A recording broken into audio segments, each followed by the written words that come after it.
हर महीने के अंत में रिवीजन करते करते अब देखो हम साल के अंत में पहुंच चुके हैं और साल के आखिरी महीने को रिवाइज करने के लिए यहाँ आए हैं, where we are about to discuss the December monthly analysis. Just like every other month, just like what we have done throughout the year, we are again here concluding the year 2024 with the December month, which is similar to what we have been doing till now. अलग अलग category format में brief analysis के रूप में।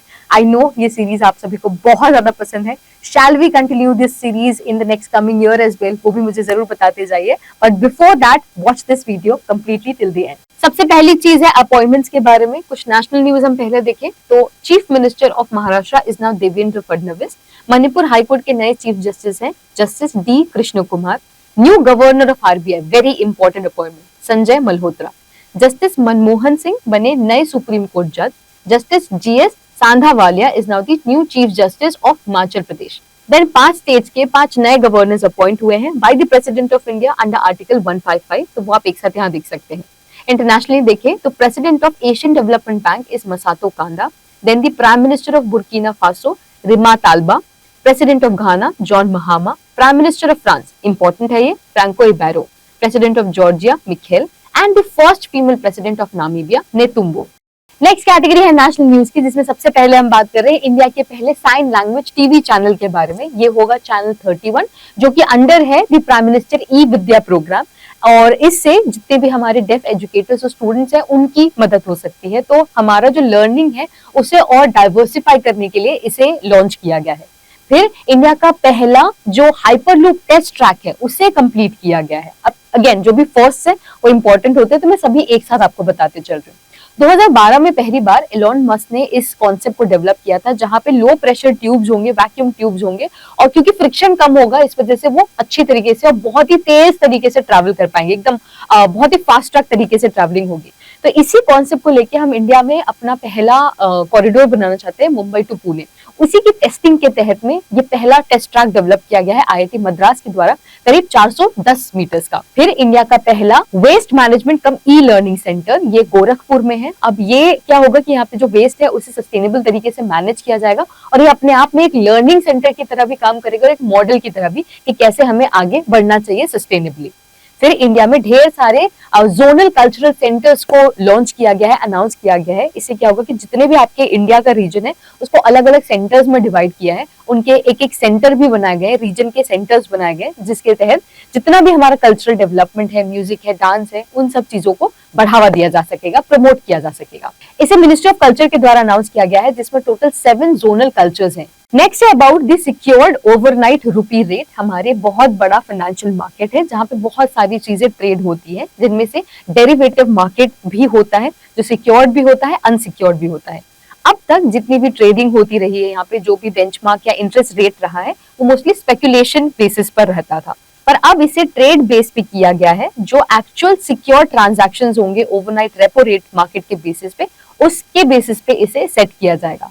तो ये जो नया रेट है वो है SORR, और पुराना था MIBOR, जिसे रिप्लेस किया जा रहा है। इससे हमारा सिक्योरिटी मार्केट स्ट्रेंथन होगा लॉन्ग रन में, और इससे हम इंटरनेशनल ट्रेड प्रैक्टिसेस को भी अदर कर पाएंगे, क्योंकि ऐसे ही और भी रेट्स बाकी कंट्रीज यूज करते हैं। तो इस महीने काफी सारे बिल्स को इंट्रोड्यूस किया गया है, कुछ अमेंडमेंट बिल्स भी है, तो उन पर एक साथ नजर डालेंगे। जैसे कि पहला है कोस्टल शिपिंग बिल 2024 का, ये ministry of ports and shipping waterways के अंदर में आएगा।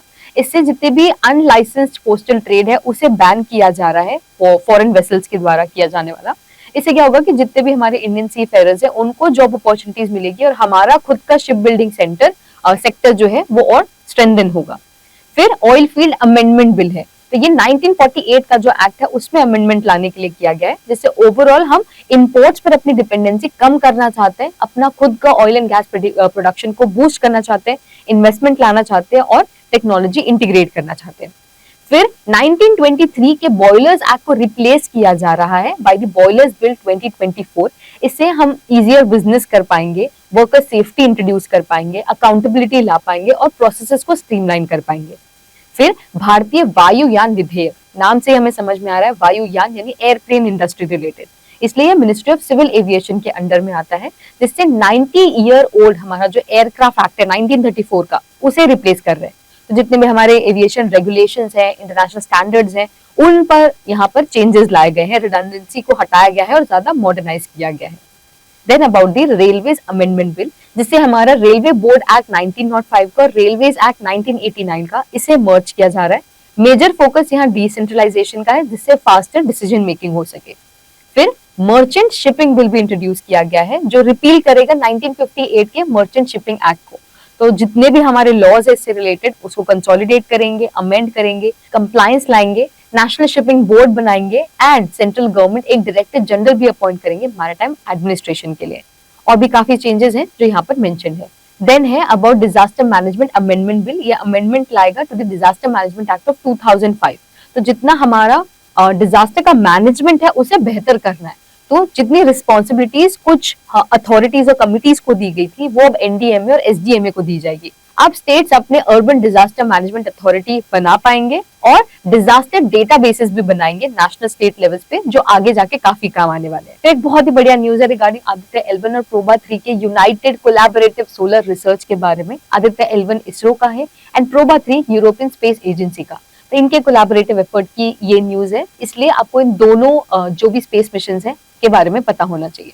फिर इसके बाद जो आखिरी कुछ फर्स्ट रह गए हैं वो मैं एक साथ आपको बताती हूँ। जैसे इंडिया की पहली वर्टिकल लिफ्ट रेल ब्रिज, ये न्यू पंबन ब्रिज है, जो 105 साल पुराने पंबन ब्रिज को तमिलनाडु के उसे रिप्लेस करने जा रही है। फिर एशिया का पहला वाटर ट्रांसपोर्ट सर्विस, ये काफी कूल चीज है जिसे ऊबर शिखर कहा जा रहा है, डल लेक श्रीनगर में। फिर इंडिया का पहला बॉर्डर सोलर विलेज मसाली गुजरात में। इंडिया का पहला स्टेट जिसने पूरी तरीके से GEM यानी गवर्नमेंट ई मार्केट प्लेस को इंप्लीमेंट कर दिया है वो है उत्तर प्रदेश। फिर इंडिया का पहला योगा पॉलिसी अनाउंस करने वाला स्टेट है उत्तराखंड, और यहीं पे आपको yoga capital of the world भी मिलेगी, Rishikesh. And then lastly about India की पहली स्टेट जिन्होंने अपना खुद का स्पोर्ट्स एक्ट अनाउंस किया है, इनैक्ट किया है, पंजाब। इंटरनेशनल में सबसे पहले हम एक कंट्रोवर्शियल सरोगेसी लॉ के बारे में बात करेंगे जो इटली ने अभी अनाउंस किया है, जहां ऑलरेडी 2004 में सरोगेसी को बैन कर दिया गया था। तो उसी के एक्सपेंशन के रूप में अब सरोगेसी को यूनिवर्सल क्राइम डिक्लेयर कर दिया गया है, यानी कि अब अगर कोई इटालियन अब्रॉड भी सरोगेसी सीख कर रहे हैं तो that is also not allowed. So that has sparked a lot of debate and controversy कि आप इसे यूनिवर्सल क्राइम कैसे डिक्लेयर कर सकते हैं। तो दैट इज वन थिंग। और इसी के साथ हमें इंडिया में क्या अलाउड है वो जानना जरूरी है। तो इंडिया में अल्ट्रुइस्टिक सरोगेसी अलाउड है, कमर्शियल सरोगेसी नहीं। Then about the newest member of the international solar alliance, इसके बारे में हम टाइम एंड अगेन बात करते रहते हैं। The newest member is Moldova. और ISA की हम बात कर रहे हैं तो ये 2015 में लॉन्च की गई थी इंडिया और फ्रांस के एफर्ट्स के साथ। And this is the only international organisation जो हेडक्वार्टर्ड है इंडिया यानी कि गुरुग्राम में। इसका मोटिव नाम में ही छुपा है कि हम सोलर एनर्जी का बेस्ट पॉसिबल यूज करना चाहते हैं towards a better world. Then about the world's first self-driving satellites. तो सैटेलाइट्स को यूजुअली ग्राउंड कंट्रोल की जरूरत पड़ती है, लेकिन अब चाइना ने ऐसा सैटेलाइट लॉन्च किया है जो ऑटोनॉमसली खुद को एडजस्ट कर सकते हैं अपने रूट को। So this is Shiven and गाओजिंग नाम की सैटेलाइट, जिसके बारे में आपको पता होना चाहिए, and this is one of its kind. Then about the first European country जिन्होंने ज्वाइन किया है the CPTPP। This is an FTA यानी कि एक फ्री ट्रेड अग्रीमेंट, जिसका फुल फॉर्म है comprehensive and progressive trans pacific partnership. Launch किया गया था इसे 2018 में। इसके टोटल 12 मेंबर्स है, जिसमें India is not one of its members. China की सेल्फ ड्राइविंग सैटेलाइट्स के बाद इन्होंने अपना एक नया स्पेस वॉक रिकॉर्ड भी सेट किया है by 2 astronauts, Cai Xuzhe and Song Lingdong. This was about the Tiangong space station, जहां इन्होंने अपना 9 घंटे लंबा स्पेस वॉक कंप्लीट किया। स्पेस वॉक मतलब ऐसी कोई भी पीरियड ऑफ फिजिकल एक्टिविटी जो एक एस्ट्रोनॉट करते हैं आउटसाइड देयर स्पेसक्राफ्ट। फिर हम बात कर रहे हैं एक स्टेटस के बारे में between India and Switzerland, but उसे डिस्कस करने से पहले you must know about the double tax avoidance agreement, DTAA। ये एक ट्रीटी है जो 2 कंट्रीज साइन करते हैं। इसके सिग्नेचर के साथ आप एक दूसरे की कंट्रीज में अट्रैक्टिव डेस्टिनेशंस एनेबल करते हैं, जिससे मल्टीपल टैक्सेस देने की अब जरूरत नहीं पड़ती है। ये साइन किया गया था दोनों कंट्रीज के बीच में इन 2010। अब इसी के तहत आता है मोस्ट फेवर्ड नेशन का स्टेटस, जिसमें ये डिजाइन किया गया था कि डिविडेंड्स के लिए लोअर टैक्स रेट्स ऑफर किए जाएंगे इन दोनों कंट्रीज के बीच में। बट अब इस स्टेटस को सस्पेंड किया गया है बाय स्विट्जरलैंड, एंड देयरफॉर अब हम 5% की जगह 10% विथहोल्डिंग टैक्स पे कर रहे होंगे। तो this could be a possible question as well. Defence की कुछ एक्सरसाइजेज हैं, जैसे exercise Agni warrior, this is between Singapore and Indian army. Harimau Shakti India और मलेशिया के बीच। SINBAX between India and Cambodian army, इसका ये पहला एडिशन था। फिर exercise desert knight, trilateral air combat exercise है इंडिया, फ्रांस और UAE के बीच में। फिर SLINEX between India and Sri. INS सुशील को कमीशन किया गया है इनटू द इंडियन आर्मी। ये एक Russian build guided missile frigate है जो कि अपग्रेडेड वर्जन है क्रिवाक 3 क्लास फ्रिगेट का। और फिर इंडिया की न्यू सर्विस शिप कमीशन की गई है INS निर्देशक, जिसे गार्डन रीच शिप बिल्डर्स के द्वारा बनाया गया है इन कोलकाता। अब स्पोर्ट्स कैटेगरी में इस महीने की सबसे बड़ी न्यूज सबसे पहले डिस्कस करते हैं, which is about the youngest world champion. We are talking about an Indian D Gukesh, who is merely 18 years old, और अब ये दुनिया के यंगेस्ट टेस्ट चैंपियन बन चुके हैं। इन्होंने डिंग लेरेन को डिफीट किया from China, and he is also the second Indian to win this championship after Viswanathan Anand. Then about Syed Modi trophy, जो बैडमिंटन रिलेटेड एक ट्रॉफी है। यहाँ मेल और फीमेल कैटेगरी दोनों में इंडिया ही विनर रही है, मेल में लक्ष्य सेन और फीमेल में पीवी सिंधु। फिर about the junior hockey Asia cup, ये मस्कट ओमन में हुआ, जहां इंडिया ने इस टाइटल को जीता फॉर द 5th टाइम, और यहाँ हमने डिफीट किया पाकिस्तान को। Then about the under 19 men's Asia cup, ये हुआ यूएई में, जहां विनर थी Bangladesh and runner up was India. And then lastly about 2 और news pieces regarding chess. Youngest Indian to defeat a chess grandmaster, ये title आप याद रखिए। दिस इज आरित कपिल, जो merely 9 years के हैं, 2 months and 18 days के। इन्होंने ये रिकॉर्ड बनाया at the KIIT international open tournament, where he defeated a contestant from USA। And then about Arjun Erigaisi, इन्होंने एलीट क्लब ज्वाइन किया है 2800 एलो क्लब का, where he is the second Indian after Viswanathan Anand, जिन्होंने इस रिकॉर्ड को ब्रेक किया है। अवार्ड्स में सबसे पहले हम यूनाइटेड नेशंस के हाईएस्ट एनवायरमेंटल ऑनर के बारे में बात करेंगे। This is the champions of earth award, जो दिया जाता है अलग अलग कैटेगरीज में, और ये उन लोगों को दिया जाता है जो दुनिया को एक बेहतर प्लेस बनाना चाहते हैं, सस्टेनेबल वर्ल्ड के लिए जो काम करते हैं। इस बार जो लाइफ टाइम अचीवमेंट की कैटेगरी है वो दी गई है एक इंडियन को, माधव गडगिल को। इस पूरे अवार्ड को 2005 में इंस्टीट्यूट किया गया था। फिर हम बात कर रहे हैं 2 लिटरेरी रिलेटेड प्राइजेस के बारे में। पहला है द व्यास सम्मान, जो दिया जाता है उन सभी हिंदी साहित्य के लेखकों को जो इस फील्ड में बहुत अच्छा काम करते हैं। तो इस बार ये दिया गया है to the Hindi writer Surya Bala for his novel Kaun Desh Ko Vasi. Then about the Sahitya academy award, जो 21 लैंग्वेजेस को दिया जाता है 7 अलग अलग कैटेगरीज के लिए, short essays, long stories, poems, उन सब की अलग अलग कैटेगरीज में दिया जाता है। तो सभी के यहाँ पे जो विनर्स हैं वो मेंशन है। अब क्या है, सवाल पूछा आपसे जा सकता है कि कौन सा अवार्ड कौन देते हैं। जैसे केकर बिरला फाउंडेशन देते हैं व्यास सम्मान को। ये अवार्ड साहित्य अकेडमी किसे दिया जाता है, कितने लैंग्वेजेस में दिया जाता है, इस बार किसे दिया गया है, तो ये सभी आपको एक साथ ध्यान में रखना है। फिर Indira Gandhi prize for peace, disarmament and development दिया गया है मिशेल बैचेलेट को, जो कि फॉर्मर प्रेसिडेंट रह चुकी है चिली की। इस अवार्ड को इंस्टीट्यूट किया गया था, एस्टैब्लिश किया गया था 1986 में, to annually award those individuals जो इंटरनेशनल पीस और डेवलपमेंट को प्रमोट करते हैं।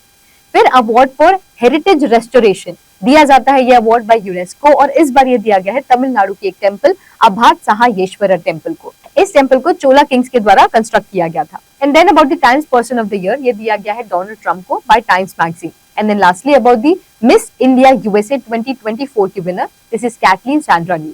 रैंक्स एंड रिपोर्ट्स में हमारे पास 2 इंपॉर्टेंट रिपोर्ट्स है। पहली है India state of forest report 2023, इसे forest survey of India release करते हैं, तो ये आपको याद रखना है। देन इसके अकॉर्डिंग आपको देखना है कि कितना फॉरेस्ट कवर कौन सी स्टेट में दिया जा रहा है, लार्जेस्ट कौन सा है, इन फैक्ट्स को हमें याद रखना है। तो इन जनरल जो ट्री कवर रेकमेंडेड है वो 33% है। इंडिया का total forest cover and tree span 25.17% है of the national geographical area. अगर हम स्टेट वाइज देखें तो largest forest cover and tree area Madhya Pradesh में है, और largest percentage, highest percentage forest cover का लक्षद्वीप में है 91%। Then about the network readiness index, जो कंट्री की स्ट्रेंथ को दर्शाता है, कितनी वो कमिटेड है to advance the digital infrastructure and technology. ये रिलीज की जाती है पोर्टलैंड इंस्टीट्यूट के द्वारा, जहां टॉप स्टेट है USA और इंडिया का रैंक 49 है। And then we come to the last second category, that is books. Bring it on, the incredible story of my life, ये एक मेमोयर है जो लिखा गया है इंडिया की मोस्ट सेलिब्रेटेड पैरा एथलीट के द्वारा, doctor Deepa Malik. And then the unyielding जज, a tribute to justice A.N. Grover's legacy, ये किताब लिखी गई है गौरी ग्रोवर के द्वारा। And then we come to the last category of days. तो सभी इंपॉर्टेंट डेज मैं आपको बताते हुए चलूंगी। जैसे 1 दिसंबर को हम ऑब्जर्व करते हैं the 60th raising day of BSF and also the world's day as well. फिर इंडियन नेवी डे 4 दिसंबर को, महापरिनिर्वाण दिवस 6 दिसंबर को, international civil aviation day 7 December, international anti corruption day on 9 December. Then about the international migrants day 18 December, 19 को Goa liberation day, world meditation day on 21 December, national mathematics day 22nd, national farmers day 23 December. So with that, we finally conclude the playlist of monthly current affairs of 2024 by analyzing this last month of December. I really hope कि ये series आप सभी को पसंद है, इसलिए मुझे आपका इनपुट जानना बहुत ज्यादा जरूरी है कि क्या आपको ये सीरीज पसंद है और क्या हमें इसे 2025 को कंटिन्यू करना चाहिए. Do let me know in the comment section below. Your comment really counts. So I am hoping to read all those comments, and I really hope that you like this series and today's video as well. For more such content, you can watch out our courses that we shall be launching for the next year, and go to the website learn.philology.in जहाँ बहुत सारे अच्छे comprehensive courses आपको मिल जाएंगे. I really hope again that you like this. Thank you so much. Happy New Year, and I shall see you in the next year.